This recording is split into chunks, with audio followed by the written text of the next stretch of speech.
Ah, good. Another 70s musical. 70s musicals, by the way, were typically code words for "I'm freaking out here," but set to music.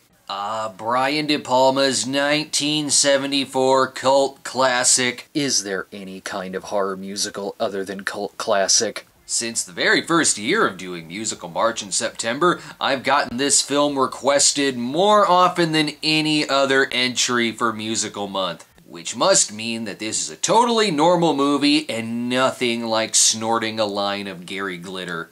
Phantom of the Paradise stars William Finley as a man disfigured by the treachery of the music industry and his seduction by music producer Paul Williams, who steals his music to open the rock and roll wonderland, the Paradise. The film is heavily inspired by Phantom of the Opera, Faust, and The Picture of Dorian Gray. As you can tell by the tagline, he sold his soul for rock and roll. Clearly living out his dream of becoming rock star Billy Wayne thanks to the devil himself.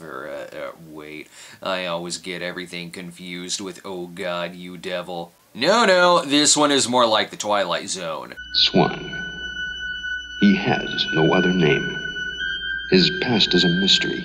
Yes, I get it. The movie is going to end with there being a Paul Williams on the wing of the plane. Saw it coming a mile away! Now let's see the birth of whatever rock gods this movie is about. Go yourself, my friend. Go yourself, my friend. Oh, the faded blue from Blastoff Girls, obviously. That bougie Baker can get any band on stage. After barely surviving the seizure credits, we're introduced to the doo-wop band The Juicy Fruits. Yeah, they're pretty good, but they lose their hook after about 10 seconds. It was the time of the singing greasers. Leave it to De Palma to even have Stephen King villains in his movie Pre-Carrie. They must be auditioning for the hit musical Jerseyville, Illinois Boys. I know this song. It's played in the opening scene of every mafia movie where the characters are kids and playing stickball. You can always tell a 70s musical because whether it's on screen or off, someone is gonna start banging. Plus, it's Brian De Palma, so someone's also gonna get sliced open with a knife. The doo-wopping will provide great dubbing if need be in Blowout. I don't know, is this a good audition? Must be. Leopold likes it. This is music scout Arnold Philbin, named after Mary Philbin of Phantom of the Opera, looking like he's going to tell us all about his days as Roddy, the college years. And I think he's going crazy. What do you want me to do? Breaker. Is that all? Isn't that enough? No time for the voice in your head now. We've got hot new talent Winslow Leach. And as I live my role, I swore I'd sell my soul for one love. Performing music that might get me laid in college. Music producer Swan wants this music to open his new club, The Paradise. We can convince the crowd he's either Keith Carradine or John Lennon. Like a child who was always poor, reaching out for more, I could feel the hunger. Perfect for the kid whose mom didn't get him the new Don McLean album because we've got Don McLean at home. Philbin wants to pick up his music, but it's the 70s, so every song has to have a story. It's a whole series of songs that tell the story of Faust. That's too much for me to follow. Just give me a song about kung fu fighting and how everyone is doing it. And try not to screw him over too bad. First one! I'm not gonna let my music be mutilated by those grease balls. Because he's also Charles Manson. We're going at a quick pace here. Okay. It's 1 month later and the bird died. Winslow was promised they would produce his first album, but going to this floor isn't gonna help. He didn't bring his handbook for the recently deceased with him, and I don't think his name is on the list. One moment, please. Sorry, we're too busy testing out the sex appeal and raw singing talent of former presidential candidate George McGovern.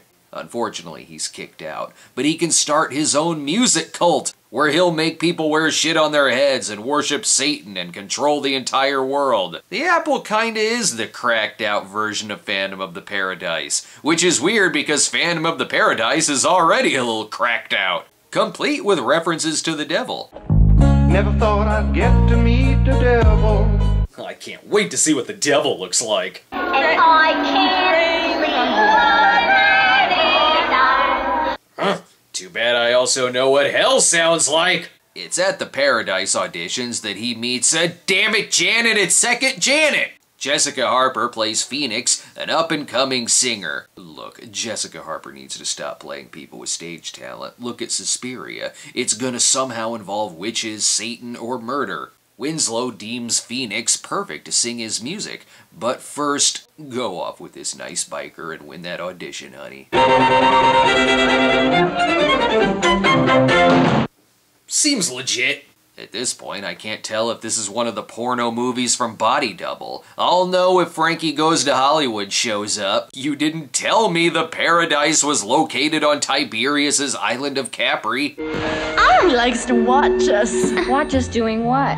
Doing each other. Yeah, 70s PG. Here we meet Mr. Swan, played by the great Paul Williams. He's like if James Bond made a mistake and hunted Phil Spector. No, seriously, he's based so much on Phil Spector that Spector was his original name in the script. As for Winslow, he gets the shit beaten out of him, making this one of the many music industry musicals of the 70s that appears to hate the music industry. He's framed for drug dealing, which should make him a legendary rock star.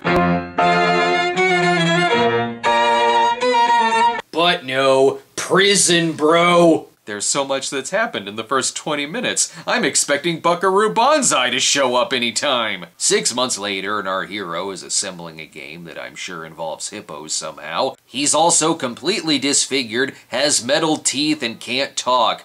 But prison doesn't seem so bad.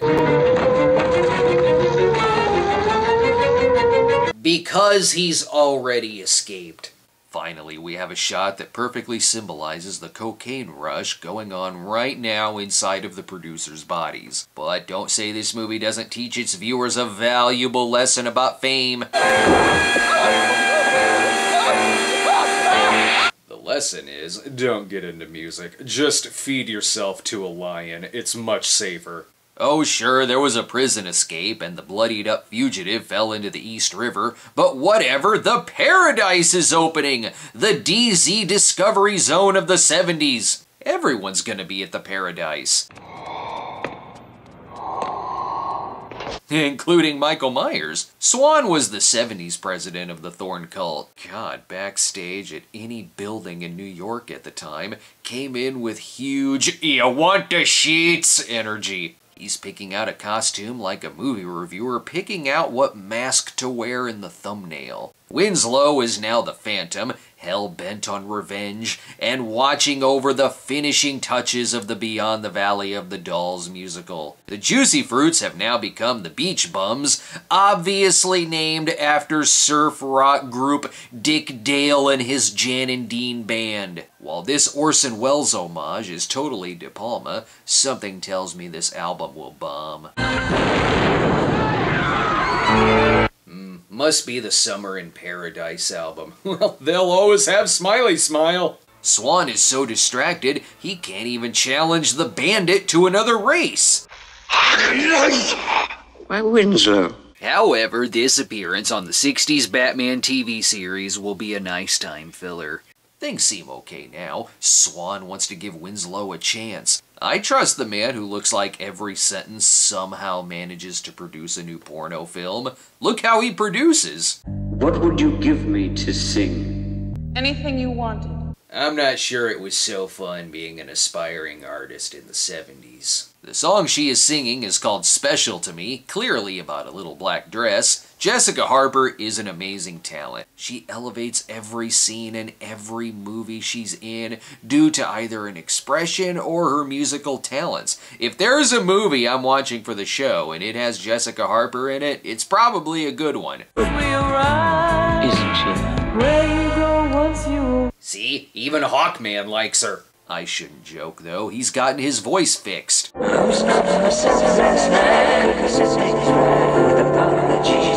Good God, I think you need a tune-up. You're not even halfway to becoming the Pinball Wizard. Let's see if we can invent a little something called auto-tuning. Like a child who was always poor, reaching out for more, I could feel the hunger growing. Well, auto-tuning worked for him. It destroys everything else, though. Much like taking any single frame from Repo or Rocky Horror, just one look and you can tell, yep, bombed theatrically but gained a huge cult audience. As we all know, if you sign a contract in blood, that means only good things will come out of it. Or Carrie White is on the production staff. No, she was. Sissy Spacek actually did do set dressing for the film, assisting her boyfriend, Jack Fisk, who was the production designer. The movie is constant mood perfection. Just like this scene where he's writing fan letters to It's Gary Shandling's show. He's got to do something while Swan is having a meeting at Alan Freed's DJ booth. At least they have privacy. Now my cantata needs something really heavy. Have a sleep on. Jesus Christ! Will you assholes stop doing that? These are bad vibrations, jerk-offs! Unfortunately, Swan wants to replace Phoenix as lead singer. Come together in me now. Because it's not every day Garrett Graham walks in for an audition. Swan is going to relegate her to backup singer, and the lead singer is obviously not going to be a person, but instead the art of montage. This has been a hard day for the Phantom.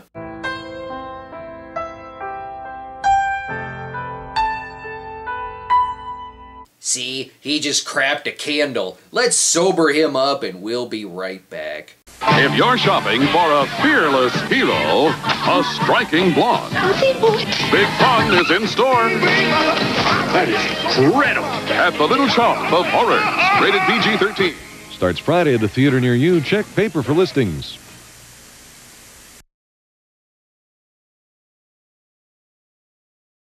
Now that we're back, Swan has an important announcement to make. Come with me, and you'll be... I used audio from another musical. Swan tells the members of the press to forget that old shit. We're gonna have the first rock musical version of Faust, starring up-and-coming music sensation Beef.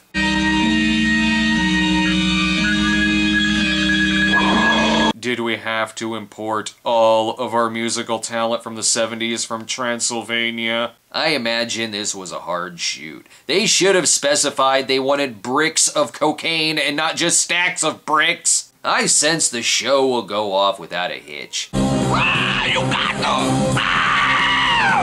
See, it was good that they hired him after seeing his sweet dance in Bud the Chud. Garrett Graham's singing voice was dubbed by Ray Kennedy, but the physical comedy? Wow!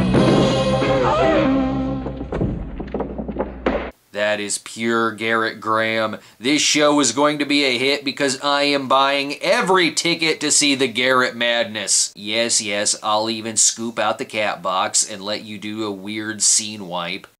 Seal it now. 'Cause he's Swan? Their devious plan, by the way, is interrupting Garrett's hilarious time. That's on you for being that heavy of a sleeper. It's easy for him to get out, though, because the wall was mostly made of chocolate and foil. He's very unhappy about anyone but Phoenix singing his music. So much so, he's gonna let a bunch of birds loose in the shower, just like that classic Hitchcock film, Killing Birds. Even in a rock musical, De Palma can still reference the hell out of Hitchcock. I'm impressed. Perhaps this is too much for Beef. He either has to quit singing or deliver toys to the masses. He said his music is just for Phoenix. Only she can sing it. What the hell are you talking about? Look, I was on a lot of shit back then. It's all in my past. Now can we please adopt Andy and his psycho doll? And in case you want to know what kinds of drugs are floating around... Speed, that's what it is. Speed, yeah! Speed? Wait, that's from that other musical. Okay, you got me. way. There's plenty of speed to go around. How else will we survive the second round of seizure filmmaking? The Juicy Fruits have again been rebranded, this time as the Undead. Someone to lead us, protect us, and feed us, and help us to make... They are coming in with cynical finger-banging in the cemetery, quote-unquote energy. I do love their constant rebranding throughout the film. Like how Swan Studio wants them to be big, they just don't know how yet. I can't wait for their country music phase. They're on the right track. If you weren't removing the heads of your audience members, you weren't really doing music in the 70s. Across the street, the Bonnewell Music Machine is sawing off someone's legs. As for Beef, he's decided to sing after all. Who wants to boogie with Baby 37? And his singing voice is getting better! This angers Winslow instantly. They have screwed over his deal for the last time. He'll make this play like Satan's Alley or else. Jump! Jump, damn it, jump! Come on! Let's see you try to jump that one, Tony Manero. No wonder they're all cheering. This is the greatest stage climax since Behind the Green Door. They're all taking a load of style right to the face. And just because a man is dead does not mean the show can't go on. I learned that from Repo. Here's an old love, baby. It's older. Yeah, that's pretty good, but I'm still thinking about that guy who just died on stage. Old Souls is a beautiful solo by Jessica Harper, but I know this look. Robert Stigwood knows just how to end this scene. On second thought, maybe that would be really dumb.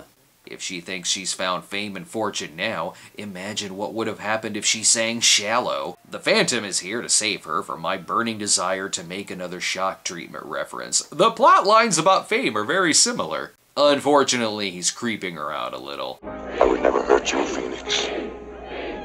You know me. Great, the Kinberg cut of Dark Phoenix just made it more stupid. He weirds her out so much she takes her chances with Swan and the Hells Angels. It was an easy choice. You may think they don't know they're being watched in the heat of passion, but his face staring at them through the stormy windows is what turns them on for some reason.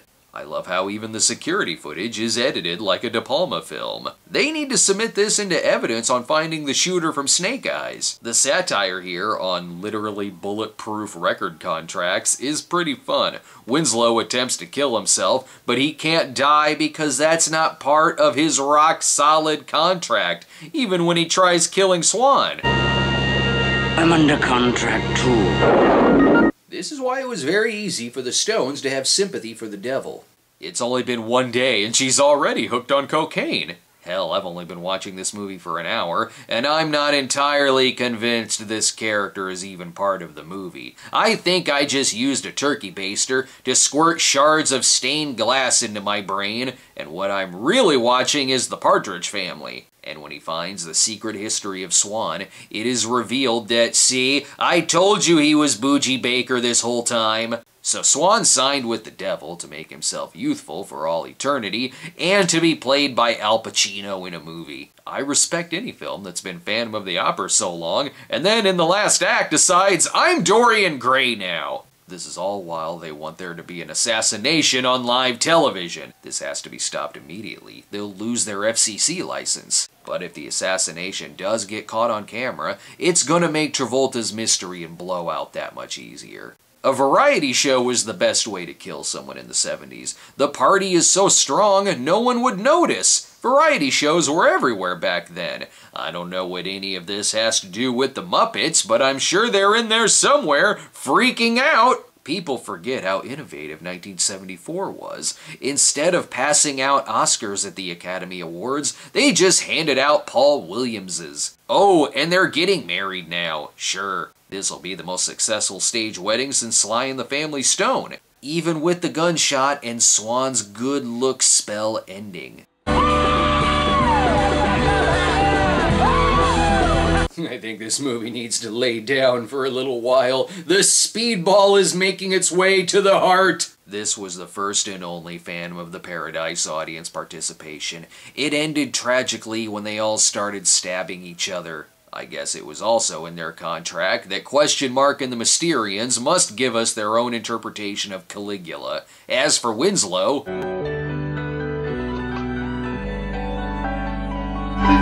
he died. Well, let's call it. After the 100th OD, I guess we should end the movie. Let's hear it for our real heroes, the Juicy Fruits. That's why they got top billing. And don't forget to put posters for Garrett Graham all over your walls. This is such happy music. The whole movie was tripped out. Why did you expect the end credits to crash? Oh, that Winslow, he's still dead and cursed to play out the end credits for all of eternity. The Juicy Fruits had it way better. They won their audition for The Idolmaker. I can't put my finger on it. I just think that this is what's inside the robot's brains from Heartbeeps. Well, that was all kinds of amazing. While a box office bomb when it came out, the only place it was successful was Winnipeg, and then over the years had a giant turnaround, not just in the size of the audience that loves it, but also critically as well. The film received negative reviews upon release, but now is praised for its subversive style and brutal roasting of the music industry. Paul Williams, who wrote and produced the excellent soundtrack, is so perfect as Swan in a way that says this dude has spent a lot of time around people like this. And Garrett Graham has brilliant Tim Curry levels of scene stealing. I love these kind of films, like The Apple or Shock Treatment or Showgirls, that on its surface tells a rags to riches story of fame and fortune in the entertainment industry, and by that, I mean drug addiction, despair, sadness, death, all while still filming the movie with bright, vibrant colors, stunning cinematography that provides a great irony to the quite literally